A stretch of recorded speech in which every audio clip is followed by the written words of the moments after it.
platforms. Pero Richard, given all these events that have been happening, ano bang impact ngayon ito? Do you see well, parang mitsa, like what happened with the former President Joseph Estrada? There was well, a lot of people who went to the streets.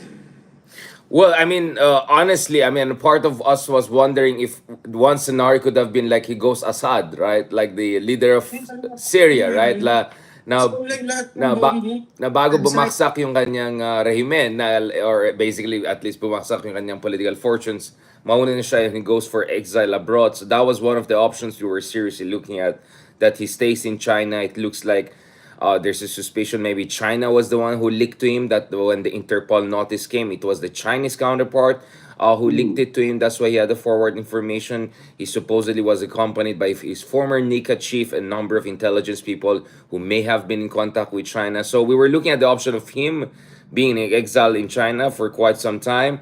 But yeah, the other option was he'll come back home defiant, siya yung bida, at sasabihin niya, harapin niya ito. And of course, this is something na dapat unexpected from President Duterte, for whom defiance, no? And being macho and questioning the legitimacy of the international court as a supposedly Western court, yun yung magiging central theme of contention niya, di ba? And I don't know, I mean, we heard that even Harry Roque was in Macau or nearby area, so for all we know, he was getting also legal advice from people who could eventually end up serving as his defense counsel, should this really go all the way to Den Haag or The Hague down the road. But for now, yeah, it's going to be a battle of narratives and drama. We saw in January 1 million folks, more than 1 million folks from Iglesia ni Cristo having that so-called peace rally. Alam naman natin lahat that peace rally was a very, let's say, peaceful way or not so subtle way of saying na ayaw nila ma-impeach si Sara Duterte. Now imagine a more dramatic situation kung ma-arrest si Digong, I don't know, handcuffed or something like that, and sent over abroad to face potentially lifetime jail or something along those lines. So obviously, this is about organization. Are you able to bring out people to have a show of force, and whether President Duterte is also gonna play this card of a victim, neck brace na ba siya, next thing you know, and wheelchair. So that would be the battle of narratives and of drama also. Then they can use it. There's a possibility that they can use this para makakuha ng simpatya. So, di ba, in your point of view, dapat ba na nangyayari to lalo na malapit na yung eleksyon, o dapat sana after election na lang? Yeah, I mean, ang debate natin with sila Sir Ronald and all kahapon. I mean, first of all, I said I won't be surprised if Duterte comes back, and tries to play the drama card. And because if he stays abroad, then laos na siya. He's gonna be politically irrelevant. That's a political harikiri. Then what's gonna happen with his family, right? They're gonna go after his daughter, Sara impeachment, and then Davao, what's gonna happen with mayoral race? So I think if you're Duterte, the best thing you can do is just come back to the country and fight this all the way to the end, right? Very Duterte style. Parang mas nakabuti pa to sa kanya, itong nangyari? Well, for me, honestly, this could go both ways. Depende sinong mas organized. I think ideally better sana yun if before election for the administration, because hindi lalabas na timing ito para lang sa election period, and not to mention the momentum was with admin last year. If you look at the Quadcom hearings, if you look at yung pabaksak na numbers ni Sara Duterte, the momentum was with the admin last year. Ang problema is January, dahil sa GA issue, budget issue, the momentum actually shifted in favor of the Dutertes, and I will say. And now medyo lutang, it's in the air. So this could go both ways. So kung hindi handa ang administration, kung hindi handa yung mga civil society groups, yung pamilya ng mga biktima, na mag-organize din at magpakita ng support sa ICC, kung hindi handa mga yun, yes, the Dutertes could actually turn this around and make not only Duterte, but their whole team, even their slate. I mean, I can see in the videos right now, you have Philip Salvador, you have Vic Rodriguez. These are the senatorial slate of Digong. These are people who are actually very struggling in the surveys, and they would love to have any kind of boost that gives them a chance in the top 10. And it will be rallying cry, right? Na itong midterm elections ay hindi na ukol sa elections mismo. Hindi ito ukol lang sa referendum sa kasalukuyan natin. Ito po yung usapin ng survival ng Dutertes at depensahan si Digong. So these elections is going to be really kind of a mini war if President Duterte goes down that road of defying this and coming back. Richard, I agree with you that you said it works both ways, but don't you think the first scenario is it works both ways, but you have to remember also the elections is a few months away, and the first, if they do detain him and he went home, he faced the detractors niya, as promised, hindi siya tumakbo. So on the short term, this brings up his stock value and the value of the Duterte diehard supporters. Yung sinasabi mo baka maging irrelevant, that will take a long time of detention before he becomes irrelevant. You have to remember former President Joseph Estrada, nagkaroon ng tumindi ang Arab magic for a while until nawalang ng relevance. If he was abroad, he would be relevant, I would say. Like I think if he stayed abroad in exile for like a long time, and then I don't know, somewhere in China, which is not very popular in the Philippines, something along those lines, that could hit him. That could hit him. I think it's very important for Duterte to be here, to be with his family, to defy this. So, yung kay Erap kasi nandito siya sa Pilipinas and there was no concern of him being a tuta of China or anything like that, right? That's a narrative that's going to be used against Duterte. So I see the vulnerability quite different. And as we say, it's not like Duterte lang ang humaharap ng kaso, hindi lang sa ICC, right? May mga ibang kaso din laban sa mga kanyang mga kapamilya, right? Sara impeachment, there could be other cases. There could be including EJK cases against Sara Duterte for overseeing Tokang operations in Davao. That could come next. What about si Bato, right? Who is one of the principals, supposedly dito sa ICC case. And then what about, yung mga ibang kanyang anak? He ran for mayor because he couldn't trust Baste. To stand for mayoral office. The Nograleses are knocking on the door. So I see what you're saying in terms of Erap, but Erap's situation is different because this is like an existential crisis for his entire family. And I don't think Erap was in an all-out war against Arroyo, ironically, compared to this, right? In the end, Arroyo even gave him reprieve. I mean, and Arroyo was an extremely unpopular president, which made Erap actually look like the anti-hero, if not the hero. Here, the situation is quite different, right? BBM is still a majority president. So, ang inisip ko dito is, gaano ka prepared? I mean, we saw the Manila Times report na 7,000 Philippine National Police troops now ready. You already have someone like General Torre, which handled the Quiboloy situation very smoothly. Obviously, Digong is next level compared to Quiboloy, but we have some sort of precedence. Pero para sa akin, guys, hindi pwede ito, police lang versus I don't know, civilian supporters of Digong. Much will also depend on civil society. Anong stance ng supposed traditional or genuine opposition? Sasabihin lang ba nila na politika ito? Or are they gonna squarely stand with the ICC and say, kailangan natin na accountability? Considering ito, dumaan ito sa almost isang dekada na ba to?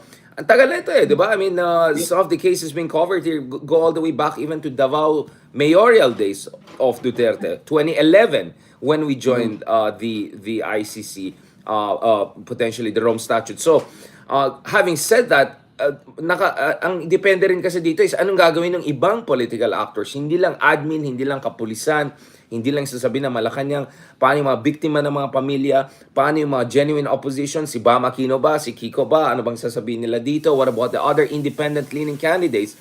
And for me, guys, if the administration effectively executes this, meaning they arrest Duterte and smoothly taking him out of country, that would be a warning shot also to the Senate. Na ayusin nyo dyan sa, because we are willing to go all the way nowadays. But then again, I mean, in the meantime, there could be a lot of pusit games, right? They could take this to the Supreme Court. But the Supreme Court's ruling was quite clear on the residual jurisdiction. So they may try some delaying tactics here and there. But yeah, the moment of truth is here. Dami nagsabi na fake news daw kami nung sabi namin magkakaroon ng ICC warrant of arrest. We were off by a few months, and the reason why is because nagde-negotiate ng both sides. Na-delay because nagde-negotiate tayo eh. You mentioned something interesting. You mentioned two things, impeachment and you mentioned the word warning shot from the administration. Ngayon, medyo magulo ang stance ng admin sa impeachment. But ano magiging impact nito pag-arrest kay former President Duterte sa impeachment case ni VP Sara, knowing that this is a political exercise and the senators or senatorials to be or senators to be are banking also on the southern vote? Yeah, I mean, obviously, the ICC case is not purely political because it's based on, you know, examination of all of the available evidence. But the implication is absolutely political in a sense that I mean, let's not forget, just 2 years ago, sabi ni BBM, di ba, they will never recognize the jurisdiction of the ICC. Nung isang araw, nung isang taon, sabi ng DOJ secretary na papaalisin nila yung mga investigators sa ICC. And then umambot sila. And then the next thing you know, now they're willing to fully cooperate, right? So, gagamitin din ng mga Duterte yan to say, oh, see, political lang yan. Bakit dati ganyan, dati ganyan. But nevertheless, the message to the other senators, including the senators who are running under the admin slate, could be this, na the decision has come from the top, handa na si BBM to go all in. Because the reality is that Marcos Jr. has been conflict avoidant and has been trying to avoid this kind of showdown situation for quite some time. But I think eventually BBM at some point understood there's no way but forward, and part of that is talagang magkakabanggaan na sila. When the irresistible meets the, you know, di ba? The unstoppable, kumbaga. It's an inevitable clash that is gonna come. So you rather have it on your terms because ICC is an international warrant. Of course, BBM also has to look at the international environment kasi kaaway ng ICC ngayon ng US. So at the very least, you want the US not saying anything against this or to be just silent about it because it will matter if other major ambassadors of different countries also at least generically support this, that we support the decision of the Philippines to cooperate on questions of accountability. So may international diplomatic game. But to be honest, for me, depende rin ito dun sa gagawin ng mga iba't ibang grupo eh. Kasi for sure, magmo-mobilize ang mga pro-Duterte supporters, whether it's the religious groups, whether it's the Kibaloy groups, whether it's the DDS group or whoever. They're gonna try to mobilize, they're gonna try to intimidate the government, and who knows, maybe even create chaos. So mahalaga din yung ibang grupo, organized din sila, and they'll have a show of force because hindi ito usapin ng politika supposedly. Sana hindi tayo dumating sa ganitong situation kung cooperative yung Philippine government, or more importantly, ginawa ng Philippine government yung trabaho niya, which is not to only investigate the Kian de los Santos and 2 or 3 other cases, but to investigate thousands, if not tens of thousands, of extrajudicial killings and non-laban cases. Yes, Richard, now my question, last angel before I go to you now. The question now is, now that you said he's already crossed that line, si PBBM, na he's already out of the image na conflict avoidance siya. Do you see now his administration shifting into another era, just like what we had with the former President Gloria Macapagal Arroyo? She was always on her toes because she was combative against her opponents. And she was wary of several factions sa military. Is PBBM going to face the same scenario knowing that nakikita na ngayon ng mga Duterte allies and the other allies, he arrested former President Duterte, hindi niya pinaglaban. So is this a shift now in the banggaan ng Duterte and Marcos? Will this intensify? Well, I'm willing to see more parallels between ERAP and Digong in terms of yung populist silang pareho at may base sila than to see between Arroyo and BBM because first of all, Arroyo, yung kanyang victory to begin with was questionable, right? The whole Hello Garcia situation because she was the most unpopular president. She had net negative approval ratings. So Arroyo is, I think, an exceptional case because she was always vulnerable to counter mobilization, whether it's EDSA Tres, whether it's also yung pagpapanalo ng opposition sa midterm elections in 2007. So I'm not very sure if Arroyo is a very good parallel here, considering BBM is still a majority supported president, and BBM had more than 2 years to make sure walang gulo sa loob ng sandataan lakas ng Pilipinas, diba? Remember the reshuffling he did just months into office. Remember that General Bronner has been kept as the AFP chief. There's a reason for that. You want trusted people in charge of AFP for foreseeable future. The Secretary of Defense. If you look at all major figures in the country, President BBM has made sure that their loyalty check is in the right place. No, so I think inayos nila yung mga basics na yan. But will there be some sort of konting gulo here and there? Magkakaroon ba ng mga usapin sedition, usapin gano'n? Of course. I mean, this has been going on for quite some time. And to be honest, I think the Dutertes have not shied away from being destabilizers. So, I don't see a coup d'etat happening, something serious happening. I don't see. But will there be attempts to push for a coup d'etat or sedition? Absolutely. I think it could go with peace rallies among others. Kaya sabi ko, ang mahalaga din dito, handa na ba si BBM? Because it looks like BBM has rolled the dice, right? Ito he has crossed the Rubicon, di ba? He has crossed the Okay. Rubicon. This is going to be his most consequential decision as a president. I've been saying this for years. And that decision has finally been made. Now, are you ready for the war to come? Right. Yeah, well, Richard, I'd like you to listen to this. We have a statement from Attorney Sal Panelo, and maybe we could also get your comment on this statement. The statement is, it's an unlawful arrest. The PNP did not allow one of his lawyers to meet him at the airport and to question the legal basis for PRRD's arrest. He was deprived of legal representation at the time of his arrest.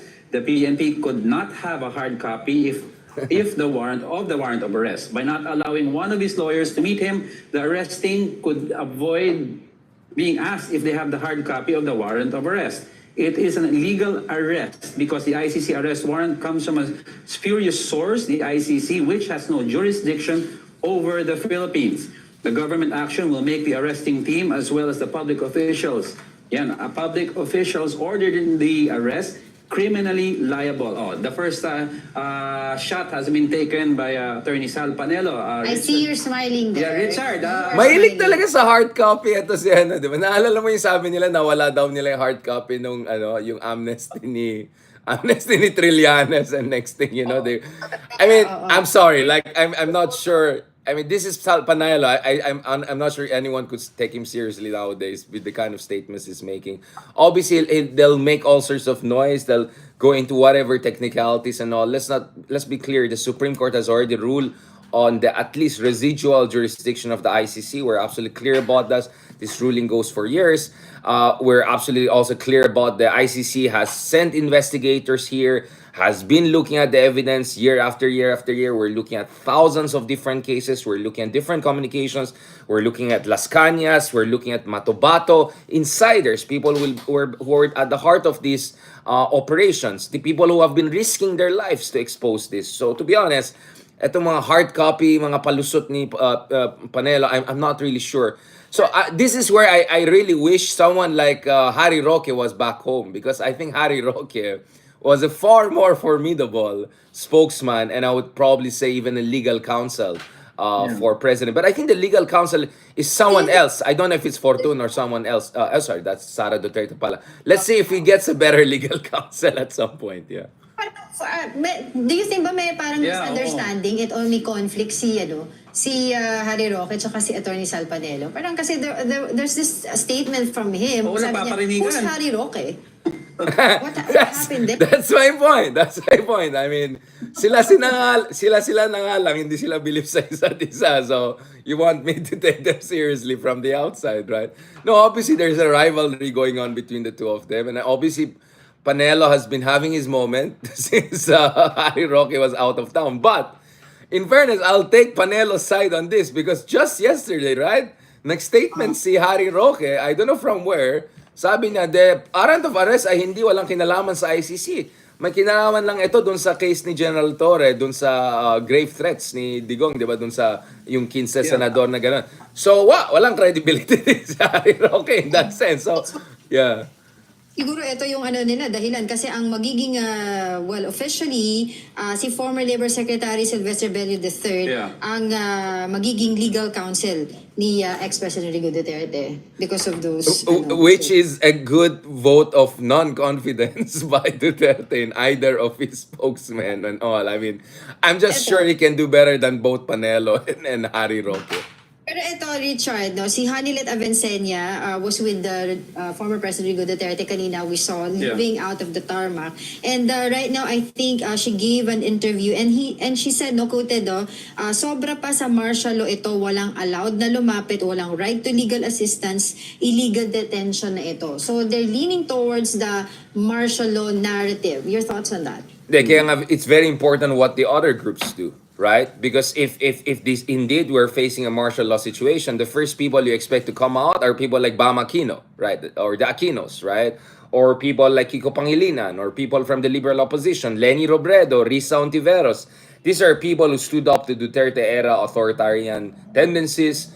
these are people who have a pedigree, or at least their families have a pedigree in fighting against martial law, in the case of Bam Aquino, and more directly in the case of Riza Ontiveros, or in the case of Kiko Pangilinan, among other things, mga student activists yan back in the day. So when it comes to questions of who is a dictator or not, or whether BBM is moving in that direction, to be honest, I'm not sure the Duterte Kahama has the ultimate moral ascendancy or credibility on this, but it matters if the other opposition groups say something about this. So whether they don't say anything about this or they say something about this in favor of the arrest or not, I think that's something that we have to watch out. Again, I know that a part of you will say, wait, may silba pa bang opposition? Meron pa ba silang ano? Well, guess what? International media doesn't look at statements of Panelo as an authority. They don't look at the statement of, I don't know, Hanilet or whatever.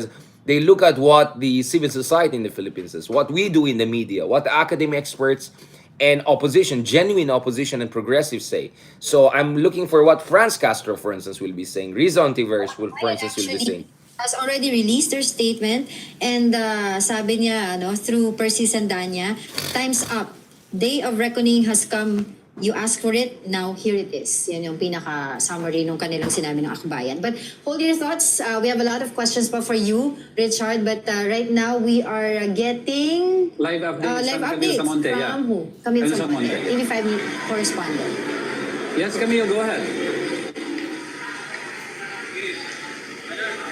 Camille. Hi Angela, Diego, dito pa nga tayo sa NAIA Terminal 3 kung saan inabangan nga natin yung pagdating ni dating Pangulong Rodrigo Duterte at ngayong nga kinumpirma na ng Malacanang na natanggap na ng Interpol Manila yung opisyal na kopya ng warrant of arrest mula sa International Criminal Court o ICC. Pagdating nga dito ni Duterte sa NAIA Terminal 3, mismo nga Prosecutor General ang naghain itong ICC notification para sa isang arrest warrant laban sa dating Pangulo. Kaugnay pa rin ito sa investigasyon na ginagawa ng ICC sa umani crimes against humanity sa war on drugs ng kanyang administrasyon. Sabi ng Malacanang sa kanilang pahayag, nasa mabuting kalusugan at maayos ang kalagayan ng dating Pangulo at sinuri siya mismo ng mga doktor ng gobyerno. Katuwang ng Interpol dito ang PNP sa pag-serve ng warrant at tiniyak ng gobyerno na may mga suot nga na body camera. Pero Angela, Diego, sa mga oras na ito, hindi pa rin nga malinaw kung saan dinala ang dating Pangulo. Kanina nandirito sina Senator Bongo at Attorney Delgra at inaalmahan nga nila itong pag-aresto dahil concern nila yung kalusugan ng dating Pangulo. Gusto sana nilang dalhin nga muna sa ospital at gusto rin nila makita yung actual copy na itong sinasabi nga na arrest warrant, pero sinasabi nila na mukhang may mga hindi nasunod dito, unconstitutional to dahil yung kung ikukonsidera nga yung itong kalusugan ng dating Pangulo dahil mag-8 years old na raw siya, ay dapat ay kinonsider nga muna na madala sa ospital. Pero yun nga ang inaabangan natin ngayon dito, may ilang official pa from Department of Justice na hinihintay natin dito na hopefully makausap natin at malaman ano na nga ba ang mga susunod na hakbang, ano nga ba yung mga saan ba talaga yung magiging kustodiya ng dating Pangulo. Camille, you mentioned ang nag-serve ng warrant is the Prosecutor General ng ICC because supposedly ang stance na marami is, wala na tayo sa ICC, so supposedly dapat ang mag-serve physically ay from Interpol.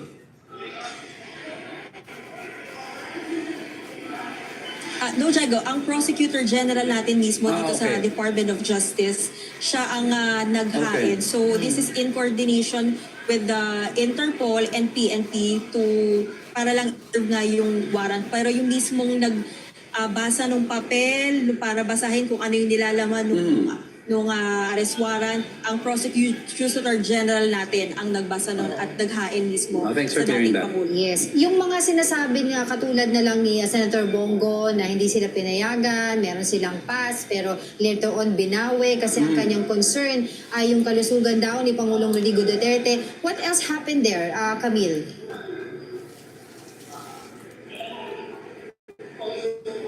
Ako alam mo, Angela, napakahigpit talaga ng seguridad dito bago pa dumating yung mga media hanggang sa mga huling minuto na nakaalis na sila Senator Bongo. Actually, nung lumapit na sa amin si Senator Bongo, saka lang namin nalaman na nakakasama na pala ng dating Pangulo yung mga ilang opisyal nga ng PNP. Kaya blanco rin sila kung saan nga dinala pero sinasabi naman ni Senator Bongo may mga kasama ring abogado doon si Duterte kung saan nga isinakay siya sa coaster. Pero kanina nakita natin may mga convoy ng police at ambulansya ng PNP. So malamang baka doon nga siya sinakay pero we have no confirmation yet kung saan na nga ba siya.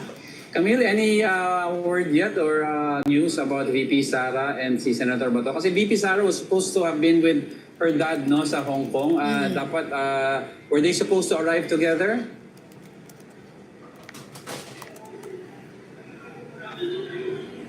Yes, ito ang sinasabi naman ni Senator Bongo na una siyang umuwi dito. Wala nitong weekend galing sa Hong Kong dahil overnight lang siya. Si Vice President Sara Duterte naman, ang OVP kahapon nagsabi na this week siya uuwi pero wala pa rin konfirmasyon nga kung nauna ba siya bago ng kanyang tatay o susunod o ngayong araw din. So wala pa tayong confirmation kung anong nangyari. But Senator Bato de la Rosa, interesting lang din no na if you will recall, si Senator Bato de la Rosa ay kasama doon sa mga pangalan na lumitaw na iniimbisagahan din ng ICC. But we don't hear anything from him yet at this moment. Correct. Hindi rin natin natanong yan kay Senator Bongo kung nagkausap ba sila ni Senator Bato de la Rosa. But if you will recall nga, isa si Senator Ronald Bato de la Rosa doon sa mga kinukonsiderang suspect at iniimbisagahan nga ng ICC dahil siya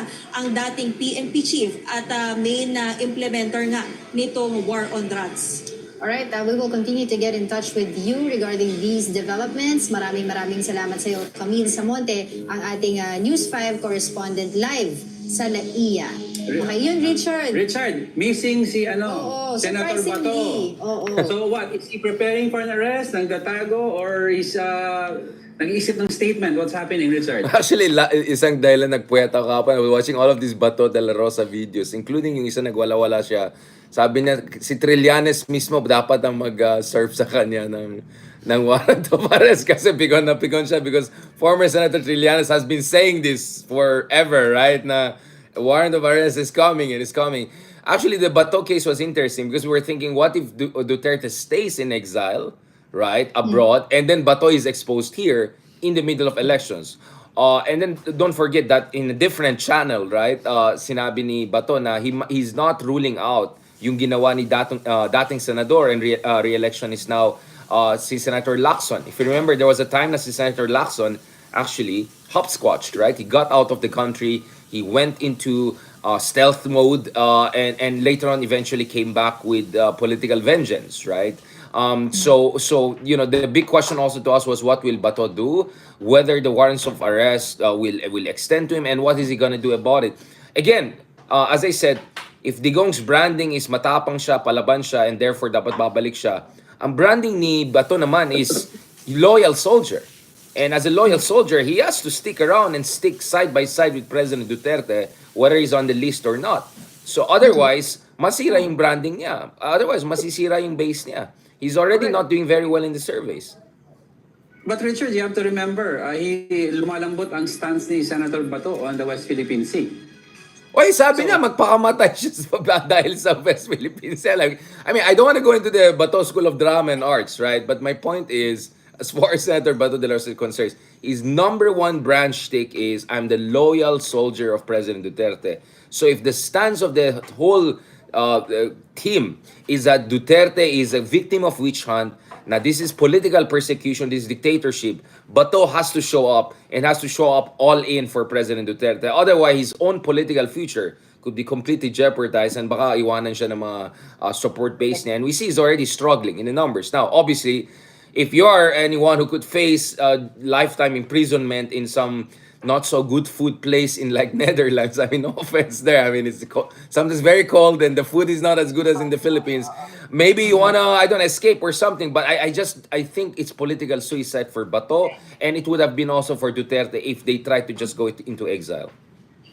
Richard, we will also check in with our mobile journal right now, Right. Marimon Reyes. She is actually in Villamor Air Base, if I'm not mistaken. Marimon?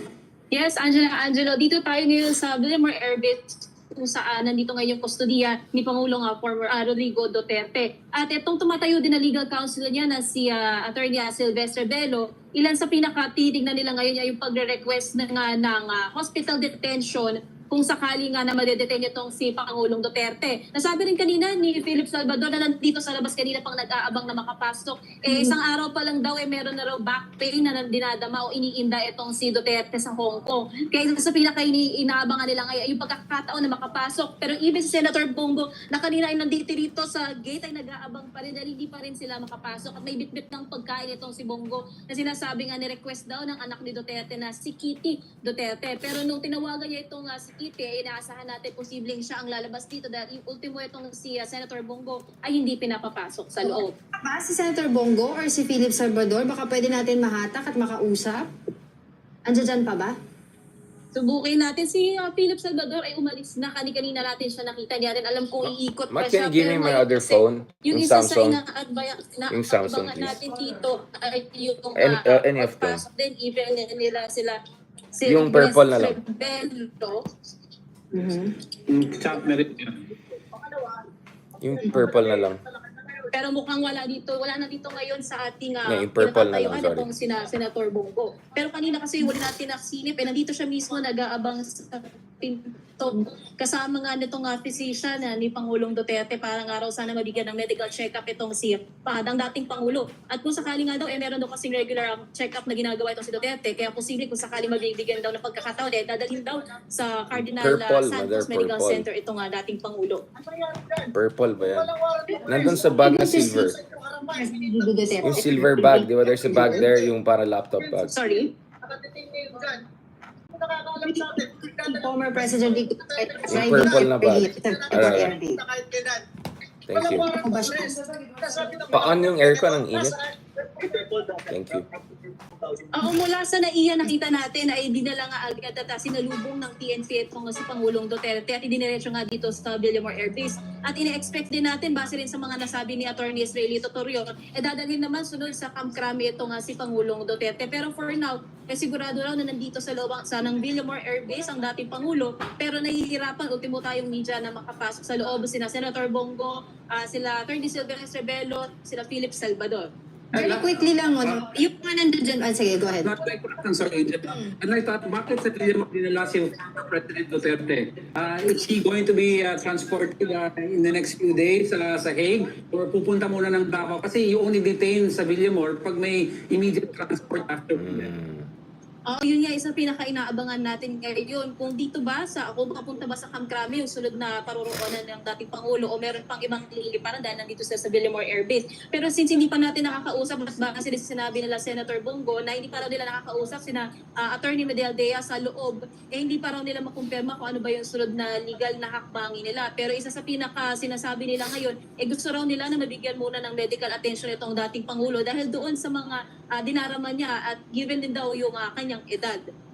Alright, sige. Maraming salamat sa iyo. Ang ating mobile journal, si Mary Monreyes live na nagulat mula sa Villamor Air Base kung saan doon po ngayon na currently nakadetain si dating Pangulong Rodrigo Duterte via his arrest warrants done by the Prosecutor General. No? Along with the CIDG and Interpol. Yes, so right now also we want to check in. Meron pa ba na iba pang live report? Si Gerard. Okay. We go Richard. back to Richard. Richard, I heard you yung report, no? He was detained sa Villamor, but Yeah. against kasi nito pag dinadala ang isang high-profile figure sa Villamor kasi may sunod na transport na mangyayari. Do you see him going to the Hague immediately or will they risk taking him to Davao knowing that that's his hometown? Yeah, yun yung labanan ngayon. Kaya you can see the sense of urgency by his people to make this look as if kinakawawa si Digong, na God forbid something could happen in terms of his health condition. Suddenly, the same guy who was so, energetic and dynamic the other day lang in Hong Kong, now suddenly, he's an elderly guy that you have to take care of, otherwise kawawa siya. So the reason is because ayaw nila mangyari yung what would have been ideal for the government, which is there's a warrant of arrest from ICC. Wala kaming kinalaman dyan. We're just gonna hand him over to the Interpol and the relevant authorities. And then bahala na kayo sa Hague. Doon na tayo magdebate, right? Because if you're the Philippine government now, the best case scenario for you is to wash off your hands and say you're just executing an international warrant of arrest per our international obligation. If your country is saying na kailangan natin ng international rules-based order pagdating sa West Philippine Sea, if your country is saying that we're a democratic nation and we follow international law, then basically your argument will also be we cannot resist an Interpol and look like a rogue state. So sorry na lang kay Digong, we're just gonna hand you over. Let's not forget, if ever this happens, he's gonna go to The Hague, Netherlands, which is one of the most developed countries with the best healthcare facilities among other things. And The Hague and the ICC are used to hosting not only world leaders or ex-world leaders, but also very elderly ones, including some of them who have been there throughout the years, right? From Serbia to Africa. So I'm not sure, the argument will fly that it's not like we're going to send him to some fourth world country, right? The ICC is in the heart of Europe, in one of the most developed places. So if it's about his health conditions and all, for sure, Interpol and ICC, all of them have every reason to make sure President Duterte is fully taken care of so that he can face his court based on the allegations against him. So you've seen videos ni Senator Bongo, and he's been speaking out a lot. Now, who takes over the reins from, of course, Duterte? Former President Rodrigo Duterte is the heart and soul of the Duterte brand, or yung from the southern area. Now, if he is arrested and detained and he's in another country, who takes the reins? Is it Senator Bongo, who was one of the highest numbers as senatoriable, or is it VP Sara? Sino? Kasi VP Sara has been distancing herself from endorsing any candidates. Yeah, remember, there's a reason why Sara did not run for the president, right? And the reason she didn't run for the president, at least publicly, she made this partially clear, is because mukhang si Digong wanted Bongo to be his successor. And I don't think we need to be experts in the family affair, and drama. But I think may hidwaan talaga dyan, diba? I think this is an open secret. So the question right now is that, will Bongo step up and try to capture that mantle, which could actually boomerang on his numbers? He's doing very well. He's number 2, he's number 3. And some would say he's precisely because he's number 2 and 3 is because he has been very above the fray, right? I mean, Senator Bongo has not been making many very controversial statements. But now, obviously, his chief principal, the person who is responsible for putting him there. I mean, who was Bongo before Duterte, right? Tawag nga sa kanya dati, photo bomber lang, di ba? Now he has to show his loyalty. And I don't think Senator Bongo can afford to come off as if he's not loyal enough to his former principal. And remember, last year si Sebastian Sebaste, mayor of Davao, medyo nagparinig siya kay Senator Bongo, hey, you wanna maybe say more a little bit, right, on issues concerning our family. So it is possible. I mean, maybe behind the scenes nagkaroon ng usapan na, hey, family is family, meaning Sara Duterte as the vice president, the most senior official as far as the family is concerned, the ate should come up. But I won't be surprised that you could have a situation whereby Bongo position himself as the chief successor, as someone who's the effective, the heir apparent or something like that. Considering he's also doing well in the surveys, he has this global profile, he has a lot of support, and Sara Duterte runs essentially parallel position. And of course, Bongo could also say, well, Sara is facing her own cases, Bato is facing his own cases, Digong is now potentially going to be taken to The Hague. Ako lang yung walang kaso so far, so maybe I should take up the mantle, right? So, in short, what we can say for sure is there is an historic opportunity for Bato to finally step up and take up the mantle of leadership of his party, PDP Laban, and essentially the Duterte brand in ways he has not been able to, precisely due to the reasons we explained a while ago. Pero recently there was an interview of Senator Bato de la Rosa, and he was asked kung bakit mas mataas si Senator Bongo sa survey as compared to him. At sinabi niya ay si Senator Bongo kasi siguro mas softer yung niya yung ginagawa niya for Rodrigo Duterte. And pinapalabas niya na siya mas loyal siya kay Pangulong Rodrigo Duterte. But also I want to ask you, before we let you go, Richard, how significant is this case right now in terms of magiging president siya, 'di ba? Na this is the first time that this has happened to the Philippines. Well, this is not the first Asian to face this ICC warrant of arrest. Nauna yung Taliban, right? Yeah. The Taliban leaders got it because that was the big thing, right? Will he be the first Asian ever? And as we know, the Myanmar, the Burmese junta chief, could be also next in line. I mean, for me, if you're ICC, this is the best case scenario because ICC has been having a hard time, right? They issued warrants of arrest against Putin. Well, good luck with getting that executed. Because Putin has also been visiting many countries that are ICC members, including Mongolia, for instance, right? And nothing happened there. And then you had the case of Netanyahu, right? And the Israeli defense minister. Well, good luck with that. The US is going to protect Israel, and Israel is a powerful country that can protect itself. And then Taliban. Who are these people? They're in cave. Saan mo sila kukunin? So baka, eto na yung golden goal ng ICC. So it's really big deal for ICC to make sure the Philippine government hands him over immediately so that finally they get one high-profile figure within their jurisdiction because they have failed to do that in multiple cases, as I mentioned, over the past year or two. Much time, Richard. Thank you so much for joining us today and thank you for your insights. Meanwhile, we would like to announce lang din also yung sinabi ni former Labor Chief Sylvester Bello III. Alright guys, thank you very much guys. Magsiset up na rin ako. We'll try to have a live, God willing, shortly with Secretary Llamas and also Justice Carpio to discuss this. As I said, we saw this coming. Yung mga nagsabi ng fake news tayo, whatever. We saw this coming. There was a little bit of delay. But this is where I got it right. I mean, kahapon nagde-debate kami ni Ronald. I said, no, Duterte will come back. Because if he stays, it's a political suicide for him. And the question right now is what is Bongo and what's Pato gonna do? Especially Bongo because pa-safe yan ng pa-safe.